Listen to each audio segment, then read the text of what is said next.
She inhaled Vera's air, a scent like rain and molten light, and felt the planet answer beneath her boots.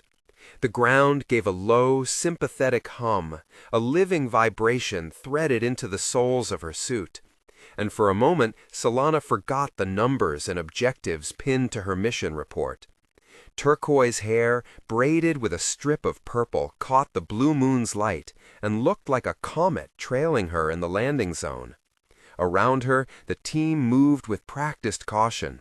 Boom crates of instruments, the soft chatter of comms, the way everyone's eyes kept darting to the same distant shimmer that had drawn them here. Jack walked beside her, his pack heavier because he carried both gear and history. He smiled that old, quick smile, meant to steady both of them, but there was a distance folded into it, the shape of an ache neither had named aloud until they'd stepped off the shuttle. Once, they had mapped futures together. Now, they mapped protocols. Salana kept her fingers closed around the scanner. The wave signature they'd traced from orbit pulsed faintly on the screen, a rhythm that seemed less like data and more like a heartbeat. "Keep your gloves on inside the cave," their lead ecologist reminded them, voice soft through the suits. "We don't know what biochemical exchange looks like here." Salana nodded, but in the hollow between instruction and the vibrating earth, she felt a pull she couldn't catalog. Curiosity braided with something closer to reverence. The mission was clear: study the energy anomaly, understand the ecosystem, catalog anything resembling intelligence. Vera had given them a humming welcome. That was science. The rest was something older and more dangerous. If this is drawing you in, subscribe and stay with Salana. The next chapter is coming. They followed the light like pilgrims. The forest on Vera was a cathedral of bioluminescence. Fronds that chimed when the wind passed, petals folding open with a faint exhale of color, streams that glowed as though moonlight had been caught and spun into water. The energy signature intensified as they approached a ravine where the ground sloped inward, and the cave mouth was less an opening than a mouth that inhaled the sky. Inside, the air was warm and tasted like metal and sweet sap. Their helmets' displays painted the walls with false color to make sense of the wavelengths. In reality, the cave kept rearranging itself, the rock alive with veins of light that pulsed in waves. Salana's scanner translated pulses into a cascading pattern, repeating chords, like someone playing a river with a giant invisible hand. The first time she saw Nurth, Salana's breath stilled, because the being on the cavern floor reframed everything she thought she knew about intelligence. Nurth rose from a pool of luminescent algae, water sliding from a skin that held its own faint galaxy of lights. He was massive and built in the way of something shaped by pressure and tide. Muscular was a human shorthand, an inadequate word for a body that combined strength with an ease of motion like slow tides. Patterns swam across his shoulders in bands that thrummed when he moved. The hum in the cave answered him as if he'd been expected. Nurth observed them with a patience that was almost a melody. His eyes, if they could be named as such, recorded and reflected the colors of their suits. When he touched a stone, the stone sang. When he touched a flower, the flower opened wider. He did not speak at first. Instead, there was an exchange of presence, a reach of light that asked, and a reply of heat at the back of Salana's neck, a question translated into sensation. Salana felt the scientist and the woman inside her converge in the same narrow instant. She extended a gloved hand, slower than the rest of the team would have favored, and Nurth watched it with a tilt of his head. He did not mimic the gesture. Rather, he moved in a gesture entirely his own. He dipped a palm into the pool, scooped something that glowed like an orchard caught in a single bloom, and placed it between them. The glowing flower was small and translucent, its light ebbing with a breath-like cadence.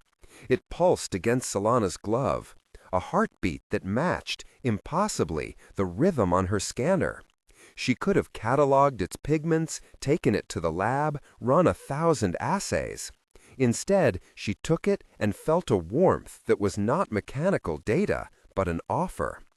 She tapped the flower to her chest and then to Nurth's skin. The light brightened as if pleased. Reciprocity, an ethics happening in color. Jack watched. He kept the professional distance he'd always thought was the antidote to old wounds, but his jaw tightened each time the flower's glow deepened in Salana's hands. He tried to explain the biological implications aloud, the flower's biochemistry, the ecosystemic feedback, the possibility of symbiotic exchange, but even his words sounded like a litany against the easy way Salana and Nurth had found to talk. In the following days, the team set up controlled protocols. Data loggers recorded respiration equivalents. Drones sampled the algae. Ethics officers sent remote queries back to mission control. Salana documented everything: spectra, exchange rates, the vector pattern of Nurth's skin hums across frequency bands. She wrote up entries that began with sterile headers and dissolved into lines of wonder.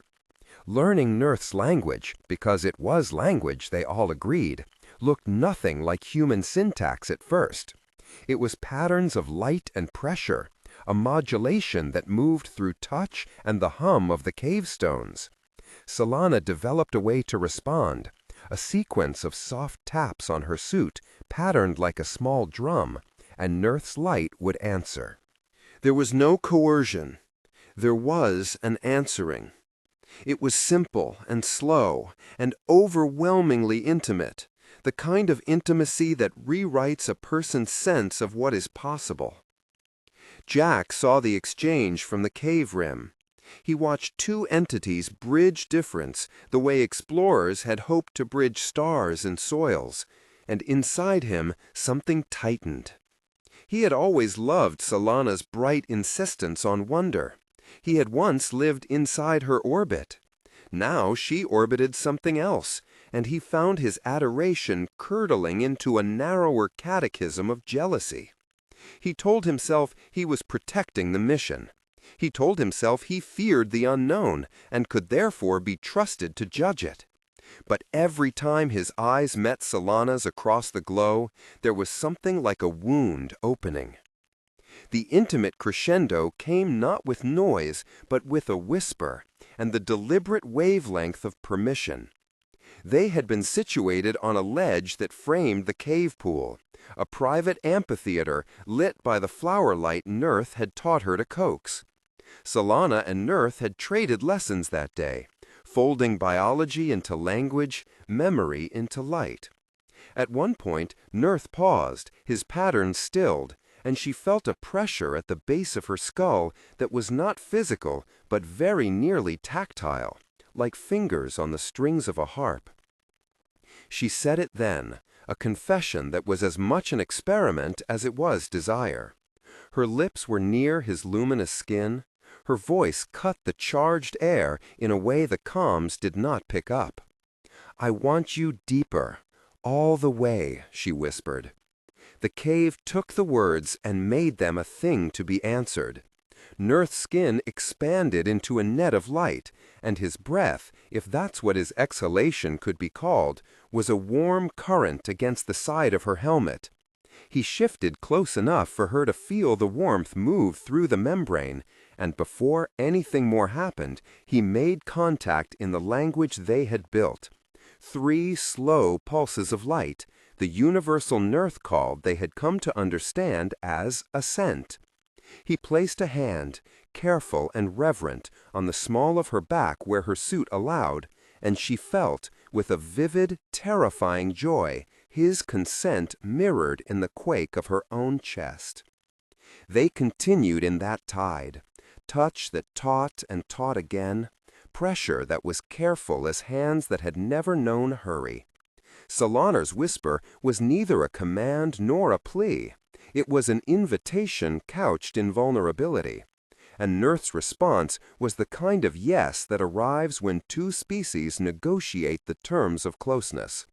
There was reciprocity in every movement. If the planet itself was a witness, it witnessed consent. Jack watched the exchange like a man watching sunrise in a locked room. His fingers curled into fists.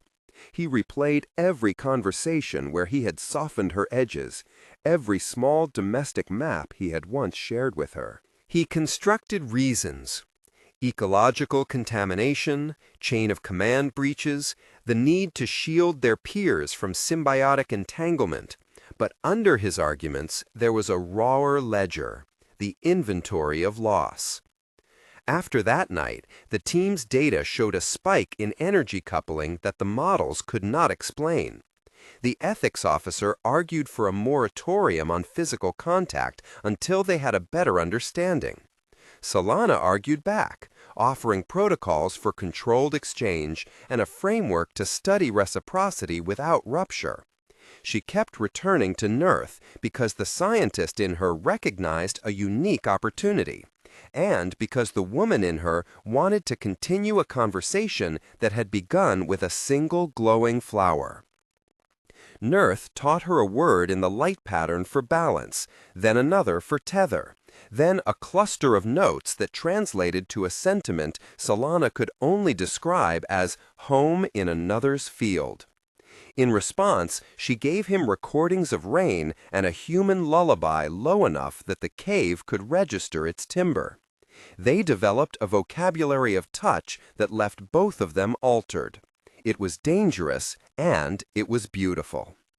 Jack's protective instincts slid into plans.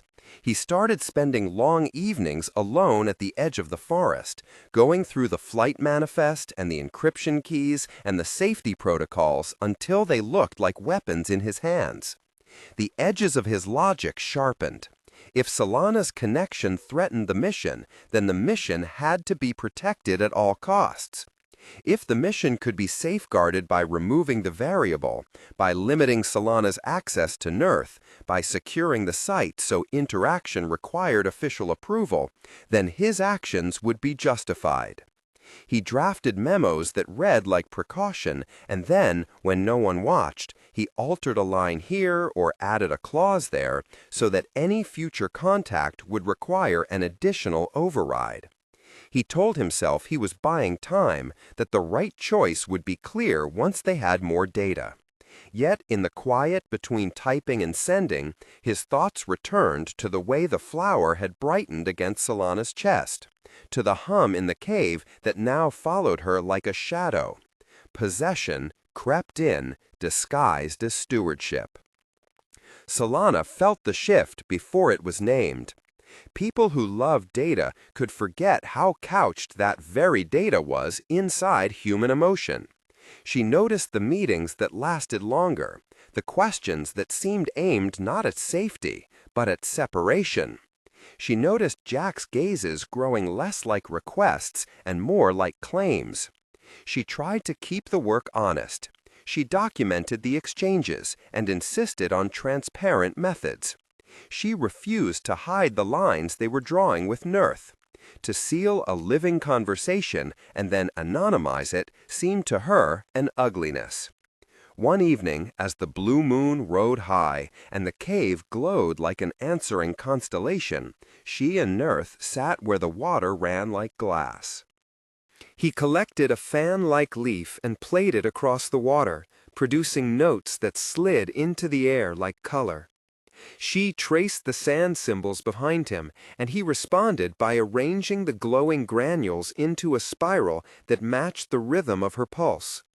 "Home," Nurth said, and this time the word came more clearly, a translation rendered in tone and the particular way his tendons quivered at the base of his neck.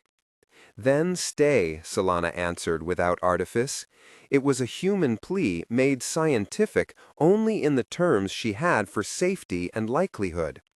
Nurth's light softened to a wash of blue-green that made her heart ache. He leaned in, not to possess, but to connect. It felt like falling and learning to breathe at the same time. Jack came up behind them on the ledge, invisible until he wasn't. He did not speak. He sat a respectful distance away, but his presence was a weight. When Salana turned and saw him, the glow between her and Nurth wavered like surface water disturbed by a pebble. "You shouldn't be alone with him," Jack said, voice low. It was not a question. Salana straightened. "We're following protocol," she said. "We're studying." "You mean you're choosing," he said. The bitterness there tasted of miles flown and quiet mornings lost. He stood, jaw working. "You know we could lose everything if—" "If what?" Salana asked. Her voice was steadier than she felt.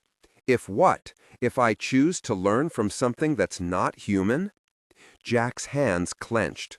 "If the balance of Vera is decoupled, if we are wrong about consent across species, if our choices endanger us."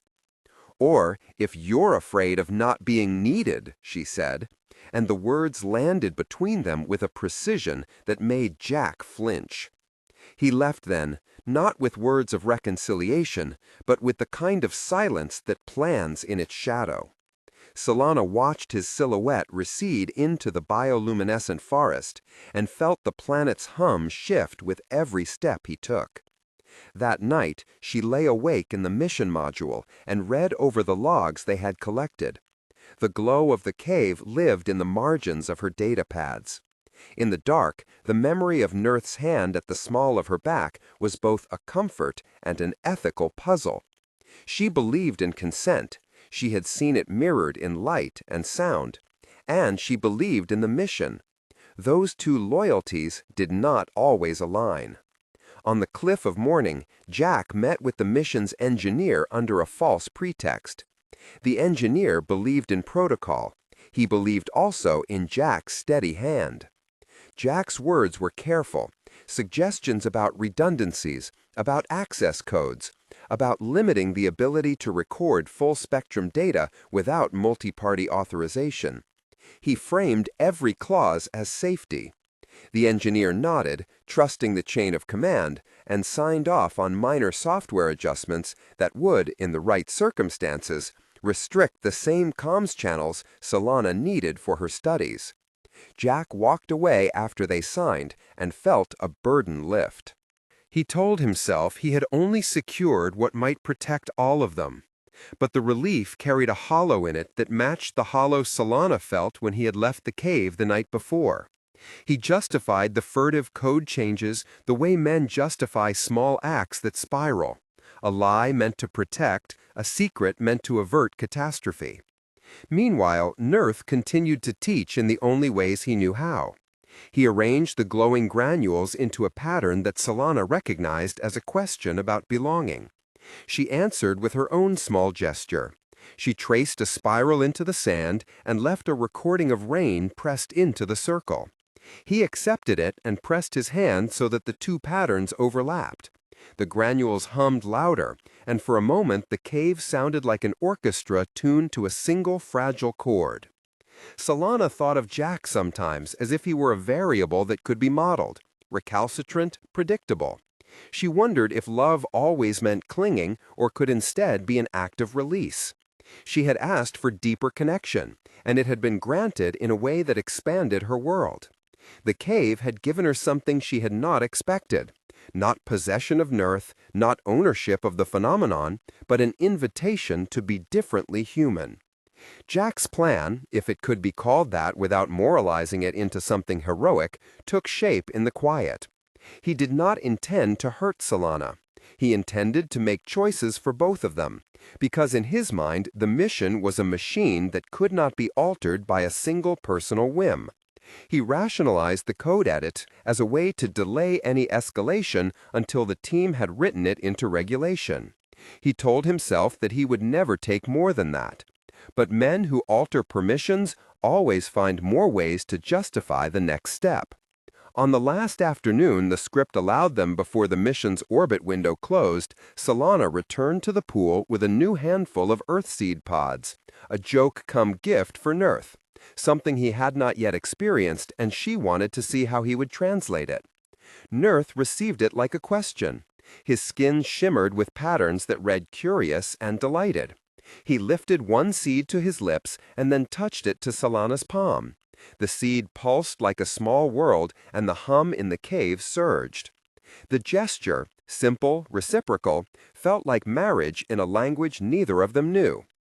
Jack watched from the cave rim. His face was drawn. He stepped down the slope, telling himself he would just be present, that he would not intrude. But presence has a weight. He drew nearer, and when he arrived, Salana looked up and smiled at him with something like an invitation to be part of what she had found. He could not receive it. Instead, he closed his hand around an object he had hidden beneath his jacket, a device small enough to be mistaken for a tool, but capable, with a few adjusted permissions and a flick, of sealing the cave's external link to the station.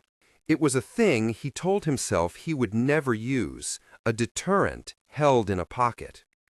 The scene at the pool hung like a cut crystal. Nurth's light, the seed in Salana's palm, the water mirroring the moon. Salana's whisper came again, this time softer, an echo of the first, and no less transgressive. "I want you deeper, all the way," she said. And this second whisper was a promise and a question. Nurth answered as he always did, patterns that matched her rhythm, a permission widened into a vow. He rested his forehead to hers in the only human gesture he could approximate, and the cave sighed around them. Jack's fingers tightened. He could have stepped away in that instant and let whatever came be decided by the beings who were choosing. Instead, he turned and walked back toward the equipment shed, breathing in patterns that tasted like iron and fear. He told himself he needed to secure the relay. He told himself he was protecting the team from impulsive contact that might upend an entire planet's equilibrium. But possession is a slow erosion.